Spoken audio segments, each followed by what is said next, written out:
हे students, हमारे इस chapter की अब तक की इस जर्नी में जब भी हमें किसी क्वेश्चन में लीनियर इक्वेशन को सॉल्व करना होता था तो हम वहां पर ग्राफिकल मेथड का यूज करते थे।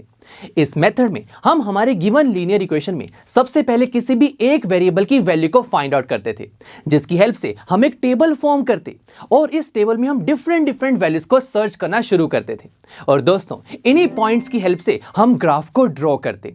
और स्टूडेंट्स, जहां पर इन दो गिवन लीनियर इक्वेशन से बनने वाली लाइंस इंटरसेक्ट करती थी, उस पॉइंट के कॉरस्पॉन्डिंग हमें जो x और y की वैल्यू मिलती थी वही हमारे गिवन इक्वेशन के सॉल्यूशन बन जाते थे।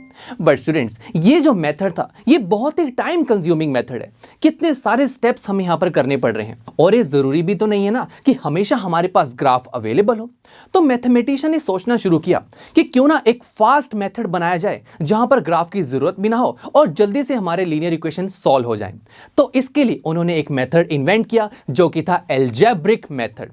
अलजेब्रिक का मतलब यह है कि आपके पास अगर कोई दो इक्वेशंस आ जाती है ना, तो बस उन्हीं दो इक्वेशन की हेल्प से आप उनके सॉल्यूशन भी फाइंड आउट कर सकते हैं। आपको अब किसी भी ग्राफ की जरूरत नहीं है। अब दोस्तों, ये जो अलजेब्रिक मेथड है ये भी तीन तरीके के होते हैं। सबसे पहला तो दोस्तों होता है सब्स्टिट्यूशन मेथड, दूसरा होता है एलिमिनेशन मेथड और तीसरा होता है क्रॉस मल्टीप्लिकेशन मेथड। अब दोस्तों, आज के इस लेक्चर में हम सब्स्टिट्यूशन मेथड के बारे में डिटेल में स्टडी करेंगे और जो बाकी के दो मेथड्स हैं उसे हम फ्यूचर लेक्चर में स्टडी करेंगे। तो आइए शुरू करते हैं सब्स्टिट्यूशन मेथड। तो देखिए, मैंने यहां पर वही दो इक्वेशंस को कंसीडर किया है जिसे हमने अभी ग्राफ की हेल्प से देखा था। तो आइए देखते हैं कि क्या सब्स्टिट्यूशन मेथड से हम इसके सॉल्यूशन फाइंड आउट कर पाएंगे, क्या ये हमारा टाइम सेव कर पाएगा। आइए शुरू करते हैं।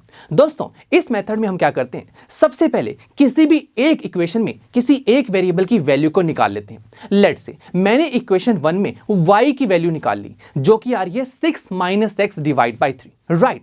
अब स्टूडेंट्स, ये जो इक्वेशन 2 है यहां भी तो y है और अभी मैंने y की वैल्यू निकाली, दोनों y हैं। तो क्या मैं इक्वेशन 1 से जो y की वैल्यू निकाली है उसे इक्वेशन 2 में पुट कर सकता हूं या फिर कहूं सब्स्टिट्यूट कर सकता हूं? यस, तभी तो इस मेथड का नाम है सब्स्टिट्यूशन मेथड। हम इसमें किसी भी एक इक्वेशन में एक वेरिएबल की वैल्यू निकालते हैं और उसे दूसरी इक्वेशन में सब्स्टिट्यूट कर देते हैं। तो आइए शुरू करते हैं। तो अब हम यहां पर यही करेंगे कि जो हमारे पास y की वैल्यू निकल कर आई है उसे हम सेकंड इक्वेशन में सब्स्टिट्यूट कर देंगे। तो शुरू करते हैं। तो हमारे पास क्या एक्सप्रेशन बनेगा, 2x - 3, y की वैल्यू पुट करेंगे, that is 6 - x divide by 3 is equal to 12। अब यहां पर 3 से 3 तो कैंसिल आउट हो गया, तो हमारा एक्सप्रेशन क्या बना, 2x - 6 + x is equal to 12। कितना इंटरेस्टिंग एक्सप्रेशन है दोस्तों। व्हाई? बिकॉज इस एक्सप्रेशन में सिर्फ एक वेरिएबल प्रेजेंट है। और दोस्तों, ऐसे एक्सप्रेशन को सोल्व करना तो बहुत ईजी है। यहां पर स्टूडेंट्स 2x और x को जब हम ऐड करेंगे तो हमें मिलेगा 3x और जो -6 है उसे हम ले जाते हैं लेफ्ट हैंड साइड पर, तो ये हो जाएगा 12 + 6। तो फिर ये क्या बन जाएगा, 3x is equal to 18। So x की वैल्यू निकालने के लिए हम 3 को भी ले जाएंगे लेफ्ट हैंड साइड पर, तो ये डिनोमिनेटर में चला जाएगा। सो 18 डिवाइड बाई 3, आंसर इज 6। तो देखा दोस्तों, x की वैल्यू हमारे पास आ गई 6। कितना फास्ट तरीका है ये। बट हमें y की वैल्यू भी चाहिए ना, तो कोई प्रॉब्लम नहीं है। अब अगर आपके पास ये x की वैल्यू आ चुकी है ना, तो आप इस वैल्यू को अपनी इक्वेशन 1 या 2 किसी मर्जी में पुट कर दीजिए, आपके पास y की वैल्यू आ जाएगी। आइए लेट्स से मैं इक्वेशन 1 में x की वैल्यू को पुट करता हूं। तो इक्वेशन 1 क्या थी, x + 3y is equal to 6। यहां पर हम x की वैल्यू को पुट करेंगे तो बनेगा 6 + 3y इज इक्वल टू 6।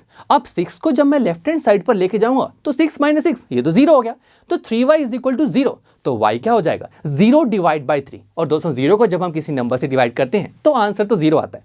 तो y की वैल्यू हमारे पास आ रही है 0। तो देखा दोस्तों, ये तो बहुत सही मेथड है, बहुत ही फास्ट मेथड है। कितनी जल्दी से हमने यहाँ पर x और y की वैल्यू को फाइंड आउट कर लिया। और जरा देखिए, ग्राफिकल मेथड से जब हमने इन दोनों इक्वेशन को सॉल्व किया था, यहां पर भी तो दोस्तों x की वैल्यू 6 और y की वैल्यू 0 थी।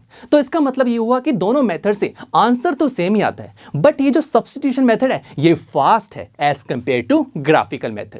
तो चलिए दोस्तों, अब हम आने वाले कुछ लेक्चर्स में इसी सब्स्टिट्यूशन मेथड की प्रैक्टिस करेंगे कुछ एग्जांपल्स को सॉल्व करके। So see you there.